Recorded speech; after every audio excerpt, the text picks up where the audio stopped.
গোপালগঞ্জে সহিংসতায় নিহত ৫ জনের পরিবারে চলছে শোকের মাতম। প্রিয়জন হারিয়ে দিশেহারা হয়ে পড়েছে পরিবারগুলো। গোপালগঞ্জ প্রতিনিধি তথ্যচিত্রে ডেস্ক রিপোর্ট। শিয়া বাটার ও ভিটামিন ই সমৃদ্ধ লিলি হালাল বিউটি সোপ, তারুণ্যময় উজ্জ্বল ত্বকের জন্য।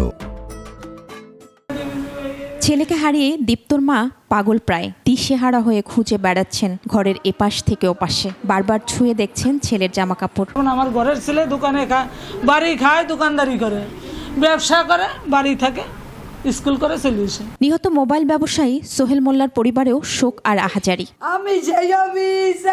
ছেলে হারিয়ে বারবার মূর্ছা যাচ্ছেন মা, আর স্বামীকে হারিয়ে দুই ছোট্ট শিশুর ভবিষ্যৎ নিয়ে অথৈ সাগরে সোহেলের স্ত্রী। আমার স্বামী তো একজন ব্যবসায়ী ছিল, কেন মারলো? আমার একটা স্বামীর উপরে আমরা ৪-৫টা মানুষ খাইতাম। এদিকে গুলিতে আহত হয়ে ঢাকা মেডিকেলে 2 দিন চিকিৎসাধীন থাকার পরে মারা গেছেন অটোরিকশা চালক রমজান মুন্সি। ভেবেছিলেন নতুন ঘর তৈরি করে বিয়ে করবেন, কিন্তু তার সেই স্বপ্ন মিলিয়ে গেল চিরতরে। কোনো দুষ্ট মনেতে দেখিনি যে সে এই কেস করে ওই রাজনীতি করে, এই করে।